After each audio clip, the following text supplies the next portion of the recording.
नमस्ते गुरु।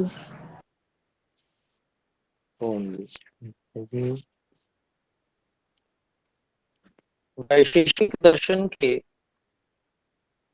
तृतीय अध्याय द्वितीय आह्निक के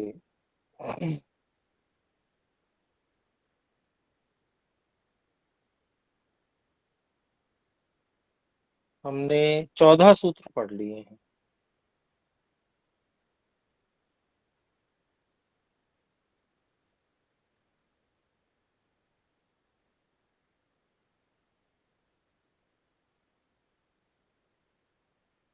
तो यहाँ तक कोई भी यदि प्रश्न है तो कृपया हस्तोत्थापन द्वारा सूचित करें। ओम।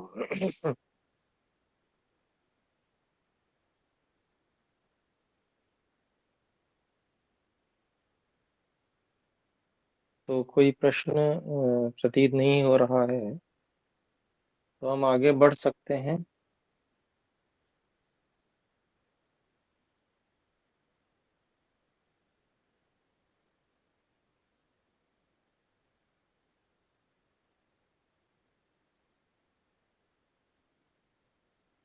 तो 15वें सूत्र की ओर चलते हैं। ये 15वां और 16वां सूत्र दोनों एक साथ पढ़े गए हैं।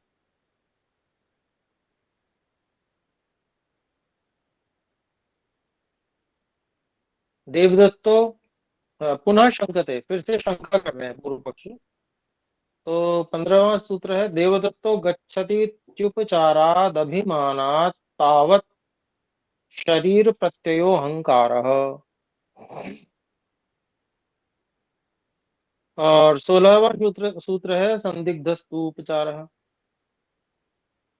तो 15वें सूत्र में देवदत्तः गच्छति इति उपचारात् अभिमानात् तावत् शरीर प्रत्यक्षो अहंकार। अच्छा, ये पढ़ चुके थे ना हम? जी गुरु जी। 17वें तक हो चुका है ना? 17वां भी हो चुका है शायद। न तो शरीर विशेषादि विश्वमित्र विष्णु नहीं आचार्य जी। मित्रयोः जन। आचार्य जी नमस्ते। हाँ जी, नमस्ते जी। ये 13वें तक हुआ है। ये 14वें 14वें तक। तक हो गया, 14वें तक हो गया। अच्छा अच्छा अच्छा अच्छा, 14वें तक ही हुआ है, ठीक है।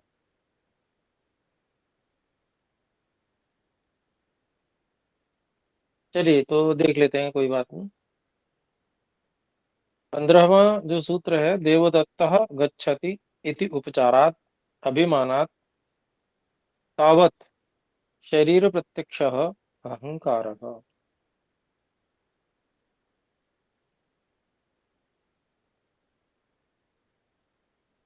तो देवदत्त जाता है इस व्यवहार में, व्यवहार के समान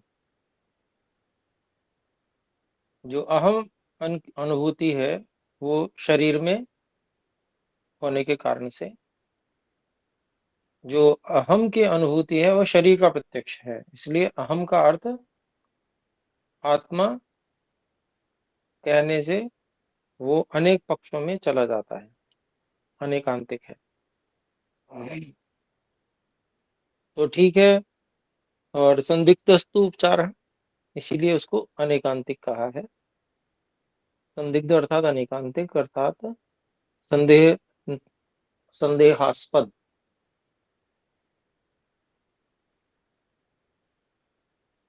तो अनयोः सूत्रयोः एक वाक्यता अस्ति, इन दोनों सूत्रों में एक वाक्यता है। देवदत्तः गच्छति इति उपचारात्, देवदत्तो गच्छति इति यथोपचर्यते शरीरे व्यवह्रियते व्यवह्रियते।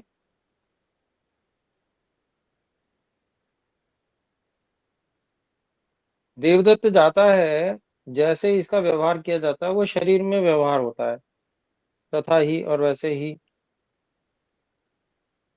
अहंकारो अपि तु खलु अभिमन्यते शरीरे हम गौरोहम कृष्ण हम कृष्ण अहम स्थूलहम कृशः।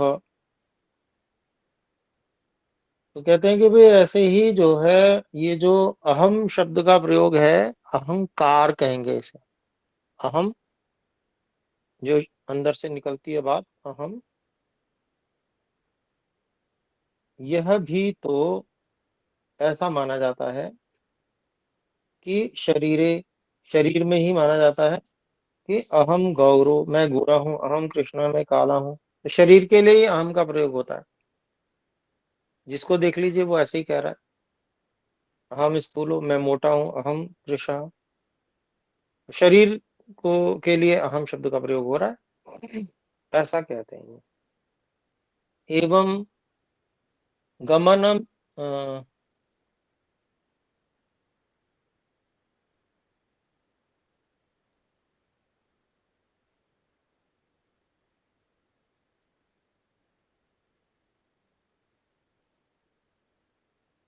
हाँ, एवं गमनम एव अहंकारोपि शरीरे प्रवर्तते।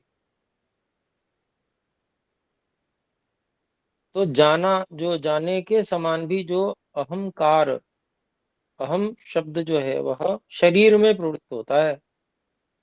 अर्थात कि मैं जा रहा हूं तो शरीर जा रहा है ना, ऐसा लगता है, पता चलता है। तो तस्मात् सह अहंकार शरीर प्रत्यक्ष, शरीर प्रत्यक्ष उपलब्धते। तो वो जो अहंकार है, मैंपन है, वह शरीर के प्रत्यक्ष होने में प्राप्त हो रहा है। ये पूर्व पक्षी आक्षेप करता है। तो इसलिए कहते हैं ये, तस्माद यह खलु उक्त हेतु अहंकार प्रत्यगात्मनि। तो जो पहले हेतु कहा गया कि जो अहम यह व्यवहार है, ये अंतरात्मा में है। भतु भवतु प्रत्यगात्मनि अभी, अर्थात प्रत्यगात्मा में, अर्थात अंतरात्मा में भी वो हो, परंतु शरीरे अपि तु भवति, वो शरीर में भी तो व्यवहार होता है। और उसका लौकिक उदाहरण उसने दे दिया। तस्मात, इसलिए, संदिग्धस्तु उपचार संदिग्ध। तो स ऐसा उभय विधो व्यवहार, यह जो दोनों प्रकार का व्यवहार है, अहम इति प्रत्यय से प्रत्यगात्मनि शरीरे च। अहम, यह जो ज्ञान है वो आत्मा में तो है ही है, शरीर में भी दिखाया जा रहा है। तो शरीर में भी विद्यमान होने से यह व्यवहार संदिग्ध तू जाता, यह अनेक पक्षों में जाने वाला तो हो ही गया। क्व वास्तविक क्व च अवास्तविक, संदेह ये उत्पन्न हो रहा है कि किसमें ये व्यवहार वास्तविक है, किसमें अवास्तविक है। पर जो संदेहास्पद हो गया वह हेतु नहीं हो सकता, है ना, इस बात को कहना चाहता है पूर्व पक्षी। तो समाधत्ते, उसका समाधान करते हैं 17वें सूत्र में। न तो शरीर विशेषाद यज्ञ दत्त विष्णु मित्रयोर ज्ञानम विषय।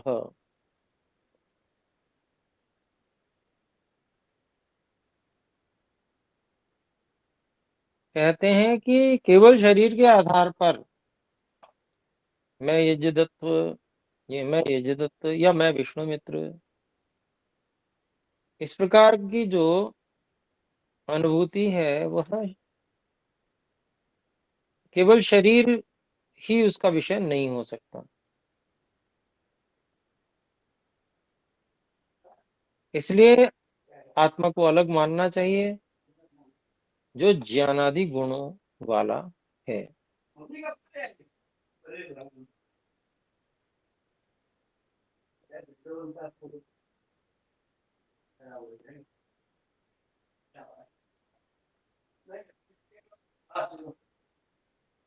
तो यहाँ पर अब इसका हम भाष्य देखते हैं। शरीर भेदात शरीर भेदम प्राप्य यज्ञ दत्त विष्णु मित्रयोः ज्ञानम भव विषयो न खलु भवति। शरीर की भिन्नता से, शरीर भेदम प्राप्य, शरीर की जो भिन्नता है उसको पाकर, यज्ञ दत्त विष्णु मित्र इन दोनों का जो ज्ञान है यह विषय न खलु भवति।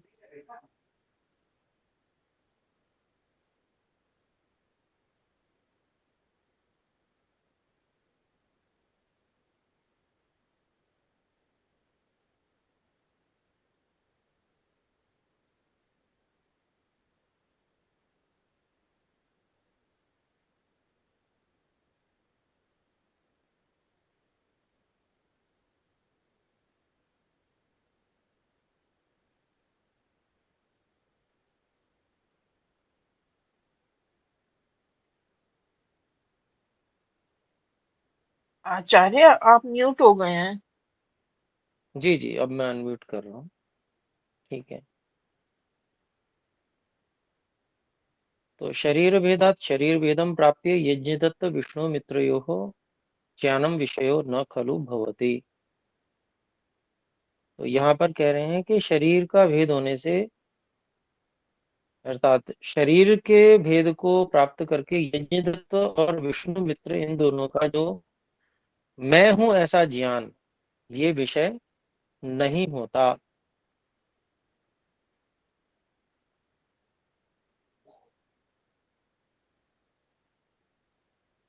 यज्ञदत्त विष्णु मित्रयोः ज्ञानम विषयो अहम सुखी दुखी जानेहम इच्छामि वा इति आदि ज्ञानम विषयः।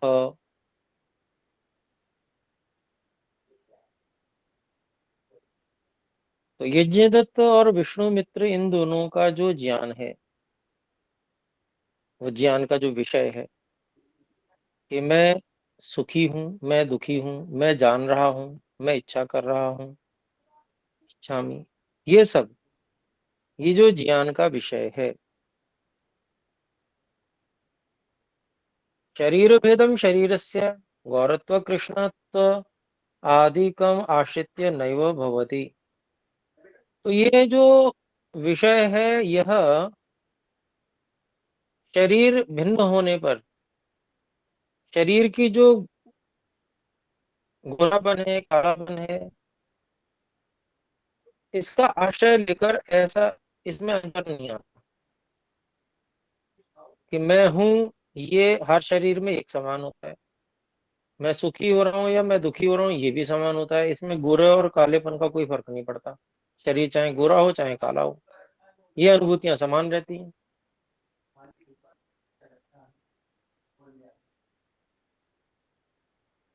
तो गुण, तो इस प्रकार से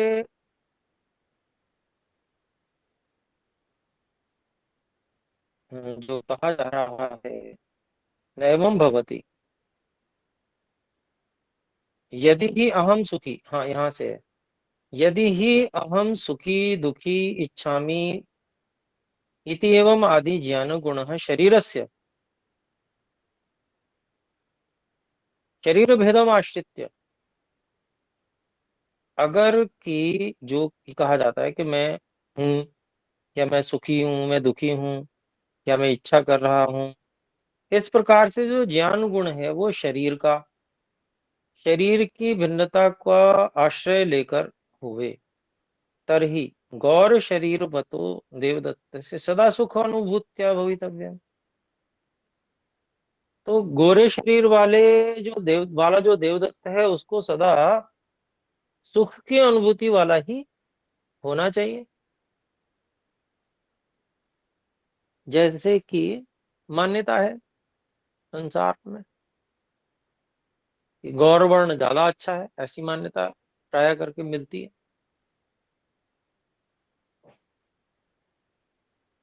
तो इसलिए ऐसा यहाँ पर ये बात कही जा रही है कि अगर ये मैं हूं, तो मैं गोरा हूं, ये शरीर के विषय में ही है केवल, अर्थात शरीर के लिए ही कहा जा रहा है। तो फिर ये अनुभूति जो होनी चाहिए, तो वो गोरा जो शरीर है वो हमेशा सुखी है, ऐसा यहाँ कह रहे हैं।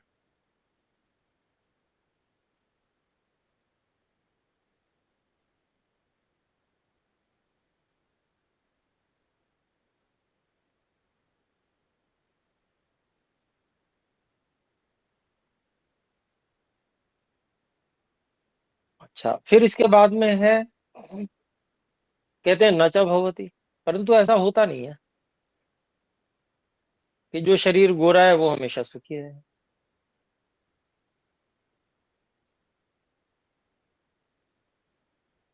फिर कहते हैं गौरः सुखिनम च दुखिनम च अनुभवत्यात्मानम। तो जो गौरवर्ण वाला शरीर है उसमें जो है आत्मा, वो सुखी और दुखी दोनों ही अनुभव करता है स्वयं को। तस्माद अहम सुखी दुखी इच्छामि इति एवं ज्ञानम गुणो न शरीरस्य। तो इसलिए, क्योंकि वो दोनों ही प्रकार का अनुभव कर रहा है, सुख और दुख का, तो जो गौर वर्ण का व्यक्ति है,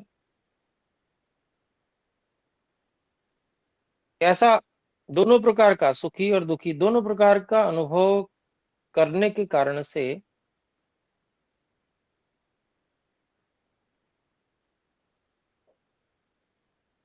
तो इस प्रकार से जो ज्ञान गुण है वो शरीर का नहीं हो सकता।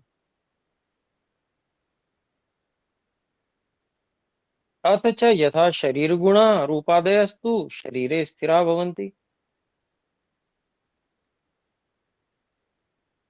और जैसे कि शरीर के जो गुण रूप आदि हैं वो शरीर में स्थिर रहते हैं, परंतु सुखदा दुखादयस्तु पर्यायेण अनुभूयन्ते। लेकिन सुख दुख ऐसे हैं जो बारी बारी से अनुभव में आते हैं, एक साथ तो नहीं रहता, कभी सुख ही रहे हमेशा, दुख कभी ना हो। अगर गुण या सुख दुख शरीर के हैं तो जैसे रूप एक जैसा रहता है, ऐसे ही सुख या दुख जो भी होना चाहिए उसके साथ में लगा ही रहना चाहिए, वो वैसे ही रहना चाहिए हमेशा। ऐसा यहाँ पर समझाया जा रहा है। तो कहते हैं तो शरीरे स्थिरा भवन्ति परंतु सुख दुखादयस्तु पर्यायेण अनुभूयन्ते। कदाचित सुखम कदाचित दुखम कदाचित इच्छा कदाचित द्वेषश्च तो एते पर्यायेण न अनुभूयेरन।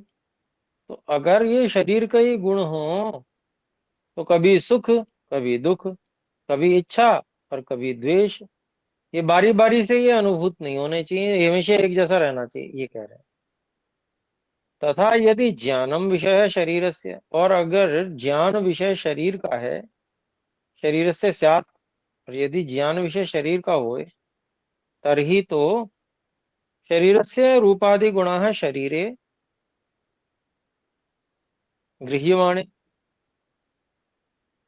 तो शरीर के जो रूपादि गुण है वो शरीर में पाए जाते हुए, गृह्यमाणे जाने जाते हुए, यथा नेत्रादि भी इंद्रिय गृह्यन्ते, जैसे नेत्र आदि इंद्रियों के द्वारा गृहीत होते हैं, जाने जाते हैं। तथा ज्ञानम गुणोपि शरीरे गृह्यमाणे तथैव इंद्रियेण गृह्येत। तो वैसे ही ज्ञान गुण भी जो शरीर में जाना जाता हुआ, वैसे ही इंद्रिय से ही वो भी ज्ञान गुण भी पता चलना चाहिए, दिखना चाहिए, जैसे रूप दिखता है। न च गृह्यते, लेकिन वो तो नहीं पता चलता, ज्ञान गुण थोड़ी पता चलता है। तस्माद अहम सुखी दुखी इच्छामि द्वेष्मि। इसलिए मैं सुखी हूं, मैं दुखी हूं, मैं इच्छा कर रहा हूं, मैं द्वेष कर रहा हूं। जाने थी, या मैं इसको जानता हूं, ये मैं जानता हूं, है ना। ज्ञानम विषय शरीराद अर्थांतरस्य आत्मनो गुण। तो ये जो ये सब विषय हैं ज्ञान आदि, ये शरीर से भिन्न वस्तु जो आत्मा है उसके गुण है। इति सुतराम सिद्ध, ये अच्छी प्रकार से सिद्ध हो गया। शंकर मिश्रादि भी सूत्रम न सम्यक व्याख्यातम, शंकर मिश्र आदि जी के द्वारा ये सूत्र ठीक से व्याख्यान नहीं किया गया है।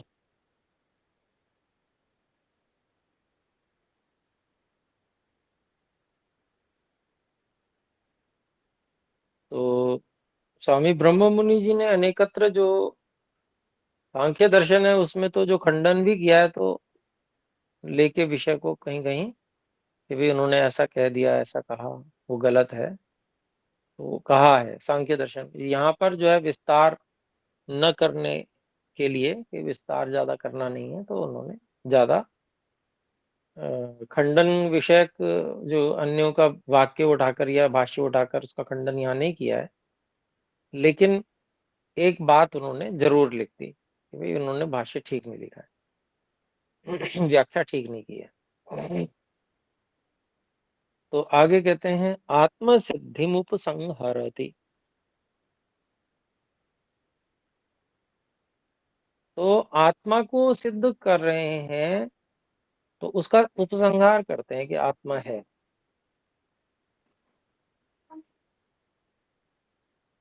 18वां सूत्र है अहमिति मुख्य योग्याभ्याम शब्दवत व्यतिरेकाव्यत व्यतिरेकाभिव्या नहीं व्यतिरेक व्यभिचाराद विशेष सिद्धेर्नागमिकः। अहम इति मुख्य योग्याभ्याम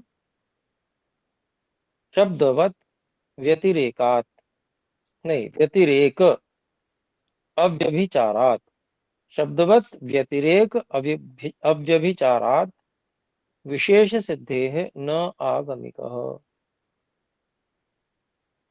अहम मैं हूं, यह जो ज्ञान है, ये मुख्य और साक्षात, ये दोनों प्रकार का होने से, व्यतिरेकात और क्योंकि ज्ञान गुण वो शरीर से भिन्न है, अभी पिछले भाष्य में हम देख ही चुके हैं। तो जो ज्ञान गुण के शरीर से भिन्न होने से, अव्यभिचारात और अन्य किसी पदार्थ में भी वो न मिलने से, कोई इसका व्यभिचार भी नहीं हो रहा कि ज्ञान गुण जो है वो शरीर में नहीं मिल रहा तो किसी और चीज में मिल जा रहा है। तो ऐसी कोई दिखने वाली या भौतिक किसी वस्तु में, अन्य में भी वो नहीं दिखता, शरीर में भी नहीं दिखता, अन्य में भी कहीं नहीं दिखता।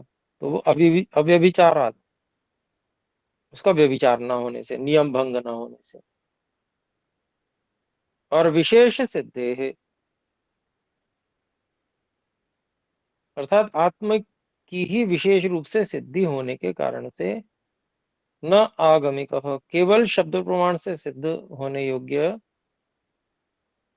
आत्मा की सिद्धि नहीं है, शब्द के समान, जैसे शब्द है।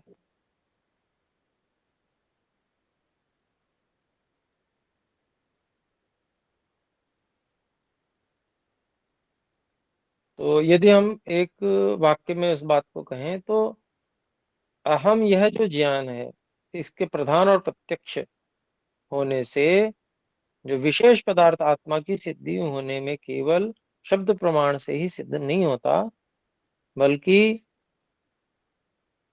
ध्वनि अर्थात शब्द के समान व्यतिरेक और अव्यभिचार, इन दोनों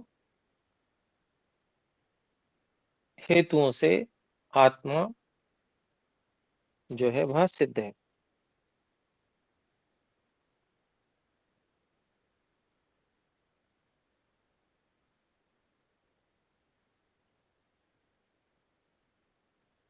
तो मैं हूं यह जो ज्ञान है वह एक तो मुख्य है और साक्षात भी है, और ये जो ज्ञान गुण है वह भिन्न भी है शरीर आदि से, शरीर आदि में नहीं रहता ये ज्ञान, साथ ही किसी अन्य और वस्तु में भी नहीं रहता, शरीर के समान समकक्ष अन्य वस्तुओं में। तो इसलिए नियम भंग भी नहीं होता। इस कारण से आत्मा की ही ज्ञान से, उस ज्ञान गुण से आत्मा की ही विशेष सिद्धि होती है। इसलिए केवल शब्द प्रमाण से सिद्ध होने योग्य आत्मा नहीं है, बल्कि कोई शब्द के समान वो केवल जो है आगमिक हो, ऐसा नहीं है। बल्कि वो प्रमाण सिद्ध है, प्रत्यक्ष प्रमाण से भी सिद्ध है।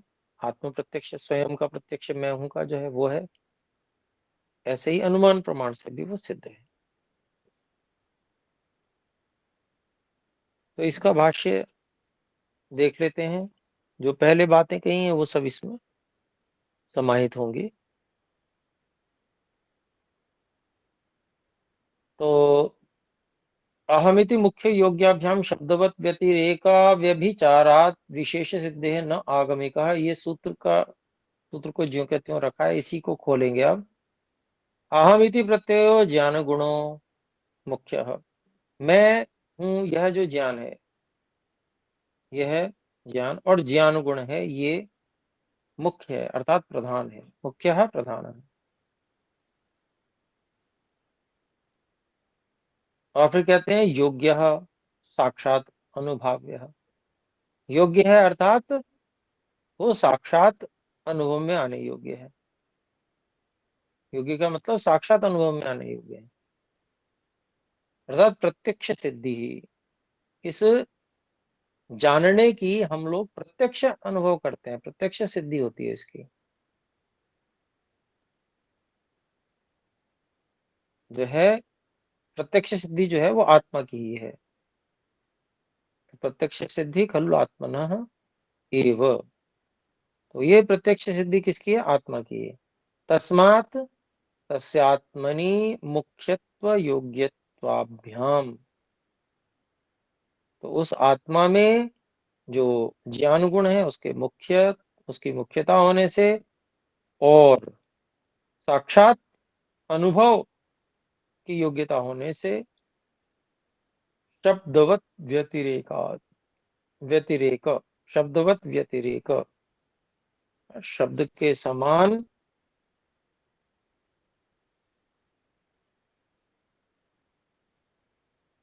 व्यतिरेक है। अर्थात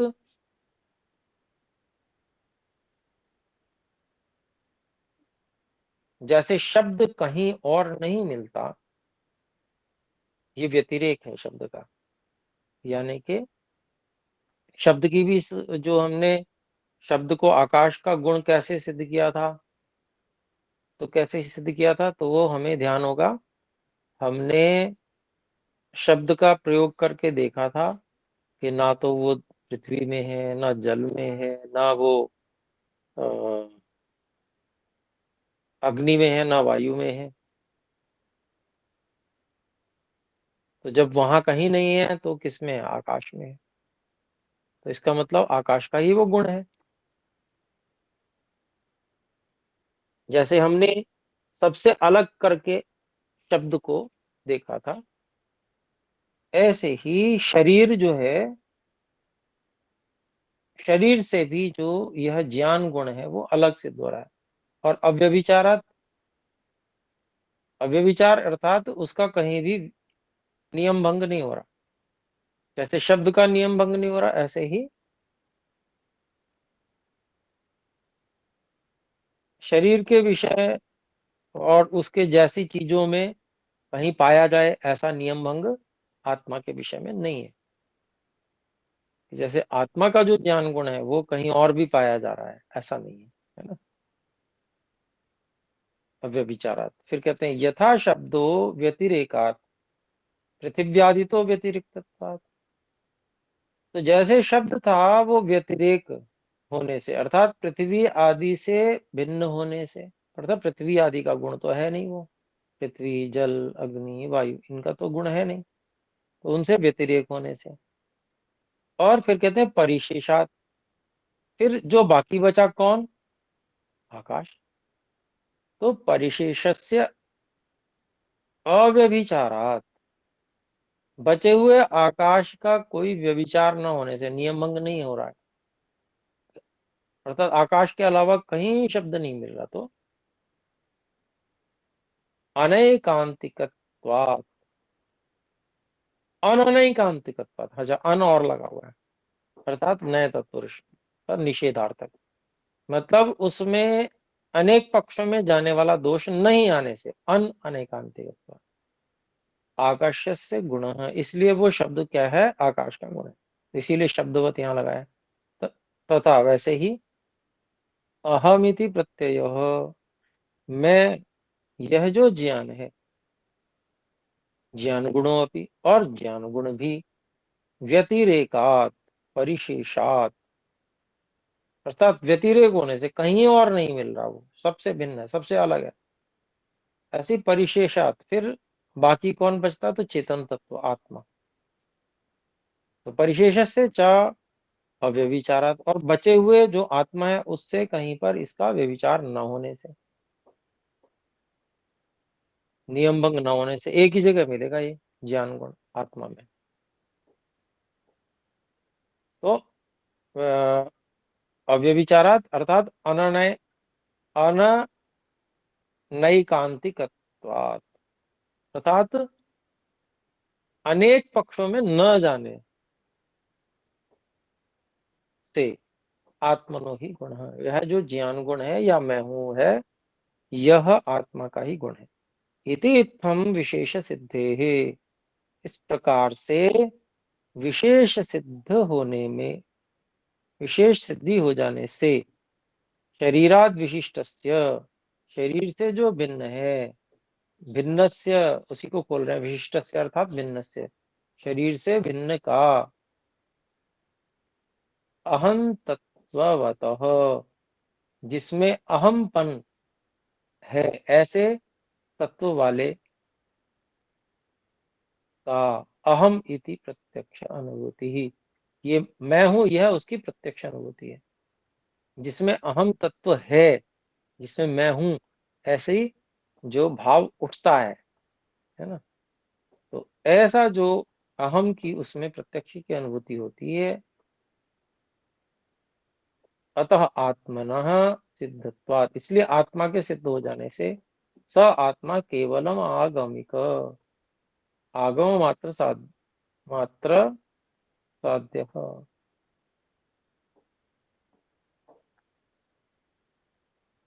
न, हाँ, सिद्धत्वात् के बाद न भी है तो वाक्य पूरा हो गया। तो केवल जो है वह आत्मा केवल आगमिक, केवल आगम मात्र से सिद्ध होने योग्य नहीं है। तो ये 18वां सूत्र भी समझ में आया होगा आपको, इससे बात पूरी हुई। आइए देखें आगे 19वें सूत्र की भूमिका है। भवतु शरीरात भिन्न तावलात्मा अहम इति प्रत्ययेन साक्षात सिद्ध। चलिए मान लिया, पूर्व पक्षी को समझा दिया तो मानने लग पड़ा है। कहता है पूर्व पक्षी, ठीक है, शरीर से भिन्न वो जो आत्मा है वो हो, अहम इति प्रत्ययेन साक्षात सिद्ध, वो मैं हूं, इस ज्ञान से साक्षात सिद्ध है। अनुमान आगमाभ्याम अनुमान नहीं, आगम अनुमानाभ्याम, ठीक है, आगमानुमानाभ्याम समर्थित, उसका आगम और अनुमान प्रमाण से भी समर्थन हो रहा है। परंतु सर्व प्राणी शरीरेषु, लेकिन सभी प्राणियों के शरीरों में, खलु आत्मा स्यात्, निश्चय से आत्मा हो, एक एव इति, एक ही आत्मा हो, इस प्रकार का, इति पूर्व पक्षत्वेन उच्यते, इस प्रकार के जो पूर्व पक्ष है उससे कहते हैं। तो ये पक्ष भी अनेक लोग कहते हैं कि भाई एक ही आत्मा है, तो ये भी गलत है, आत्मा एक नहीं है, बहुत सारी है। तो 19वें सूत्र में कहते हैं, सुख दुख ज्ञान निष्पत्त्या विशेषादैकात्म्यम।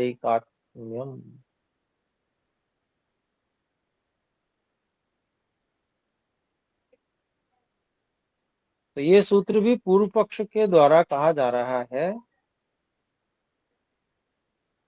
सुख दुख ज्ञान की प्राप्ति समान रूप से एक जैसी, सबको एक जैसी होती है, सुख भी एक जैसा हो रहा है, दुख भी हो रहा है, ज्ञान भी हो रहा है सभी को। इसके कारण से, समानता होने के कारण से, आत्मा जो है वो एक ही है।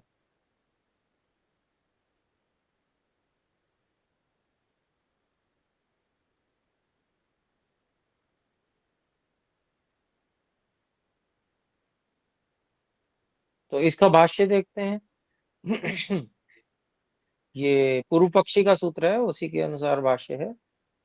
सुख दुख ज्ञाना नाम आत्मा गुणानाम उत्पत्ति समानत्वात्। सुख दुख ज्ञान, ये जो आत्मा के गुण हैं उनकी उत्पत्ति समान रूप से होने से। खलु आत्मा सर्व प्राणी शरीरेषु एक एव। इससे निश्चय से जो आत्मा है वो सभी प्राणियों के शरीरों में एक ही है। यथा ही शब्द गुणस्य अभेदात् समानत्वात् आकाशः खलु एक एव। जैसे शब्द गुण के अभेद होने से, भिन्नता होने से, समान होने से आकाश जो है वो एक ही है। यथा वा योगपद्यादि काल लिंग विशेषाद एकः कालः। या फिर काल का उदाहरण ले तो एक समान, एक साथ होनापन, योगपद्य। इस प्रकार के जो काल के लिंग हैं वो समान रूप से होने से एक साथ होनापन जो है वो समान है सभी में, अविशेषाद। एक काला, एक ही समय है, काल भी एक ही है। तथा ही वैसे ही सुखाद्य आत्मलिंग अविशेषाद। सुख आदि जो आत्मा की पहचान है वो सब में, सब जगह एक जैसा देखे जाने से अविशेषाद। आत्मा सर्व प्राणी शरीरेषु स्याद एक एव। जो आत्मा है वो सभी प्राणियों के शरीर में एक ही होनी चाहिए। तो ये पूर्व पक्षी ने बात कह दी। तो उसका दो सूत्रों से समाधान करते हैं। समाधत्ते सूत्र द्वयेन। व्यवस्था तो ना कि अलग अलग व्यवस्था है, इसलिए सबकी अलग अलग व्यवस्था है, सब अलग अलग अनुभव कर रहे हैं, इसलिए आत्माएं, आत्मा एक नहीं है, बहुत अलग अलग है। कौन कौन सी व्यवस्था है? सुख दुख की व्यवस्था। सब, कोई सुख अनुभव कर रहा है, कोई दुख। कोई सर्वांग है, कोई विकलांग है, कोई जन्म ले रहा है, कोई किसी की मृत्यु हो रही है। तो ये सब व्यवस्थाएं सबके लिए सब अलग अलग हैं, इसके कारण से अलग अलग अनुभव भी कर रहे हैं, इसीलिए आत्माएं अलग अलग हैं। तो भाष्य कहते हैं सर्व प्राणी शरीरेषु नैक आत्मा। सभी प्राणियों के शरीर में एक आत्मा नहीं है, किंतु नाना, बल्कि अनेक है। नाना संति खलु आत्मना, आत्माएं अनेक है। अतः प्रति शरीरम भिन्न भिन्न भिन्न आत्मा व्यवस्थातः। इसलिए हर शरीर के लिए अलग अलग आत्मा है, इसकी व्यवस्था होने के कारण से। व्यवस्था प्रति नियतः। व्यवस्था जो है वह उस प्रति नियति ही। व्यवस्था प्रति नियति ही, अर्थात व्यवस्था जो है वो उसकी स्थिति है, अर्थात नियम है। क्या नियम? एकस्मिन काले देशे च कश्चित सुखी। एक ही समय में या देश में कोई सुखी है, कश्चित दुखी, कोई दुखी है। कश्चित ज्ञानी, कश्चित अज्ञानी। कोई ज्ञानी है, कोई अज्ञानी है। कश्चित गुणवान, कश्चित अगुणवान। कोई गुण वाला है, कोई बिना गुण वाला है, अर्थात बुरे गुण वाला है, कोई अच्छे गुण वाला है, ऐसा कह सकते हैं। या किसी में गुण है कोई, किसी में गुण ही नहीं है वो। कश्चित धर्मात्मा, कश्चित अधर्मात्मा। कोई तो धर्म कार्य करने वाला धर्मात्मा है, कोई पाप करने वाला है। कश्चित पूर्व जन्म कृत कर्मतः सर्वांग सर्वांगः, कश्चित विकलांग। कोई पूर्व जन्म में उत्तम कर्म किए थे तो सर्वांग है, सभी अंग उसके पूर्ण है। कोई विकलांग है, गलितांगश्च इति। और कोई गले हुए अंगों वाला भी है, कोढ़ आदि। तो इति व्यवस्थातः सिद्ध्यति। इस प्रकार की जो अलग अलग सबके लिए व्यवस्था है उससे सिद्ध होता है न खलु एक आत्मा। एक ही आत्मा नहीं है सर्व शरीरेषु, सभी शरीरों में। परंतु लेकिन एकस्मिन शरीरे पृथक पृथक आत्मेति निश्चय। लेकिन एक ही शरीर में नहीं, परंतु प्रत्येकस्मिन शरीरे पृथक पृथक आत्मा इति निश्चय। तो प्रत्येक शरीर में अलग अलग आत्मा है, ऐसा तो निश्चय होता है। फिर कहते हैं 21वां सूत्र है शास्त्र सामर्थ्याच्च अर्थात शब्द प्रमाण से भी ये बात सिद्ध होती है। अर्थात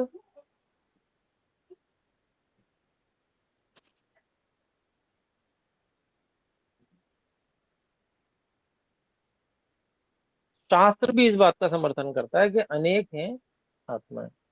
तो उसमें क्या है प्रमाण, तो भाष्य में दे रहे हैं, शास्त्रे प्राप्त समर्थनत्वात्, शास्त्र में समर्थन प्राप्त हो जाने से, वेदादि शास्त्रम खलु प्रमाणम अस्माकम, वेदादि शास्त्र जो है वे हमारे प्रमाण है। तत्र वर्णन बलात्, उसमें वर्णन किए जाने के बल से, तस्य नानात्वम अस्ति, उस आत्मा की अनेकता है। यथा, जैसे, ये समानाः समनसो जीवाः, जो समान है और उत्तम मन वाले जीव हैं। ये यजुर्वेद का है। तो बहुवचन में प्रयोग हो रहा है, इसका मतलब बहुत सारे हैं। फिर आगे कहते हैं ऋग्वेद का एक प्रमाण है, यत् तद य इत्तद विदुस्त इमे समासते, तो जो इस परमात्मा को जान लेते हैं वो इस परमात्मा में अच्छे प्रकार से मोक्ष में विराजमान रहते हैं। और फिर कठोपनिषद में कहा चेतना नाम, तो चेतन बहुत सारे हैं इसीलिए चेतना नाम कहा गया बहुवचन में। तो इसका मतलब शास्त्र भी इस बात को की सहमति देता है। इतना ही रखते हैं। आइए मिलकर एक बार ओम का उच्चारण करें। ओम ओम सर्वेभ्यो नमः, सभी को सादर नमस्ते। ओम नमस्ते गुरु जी।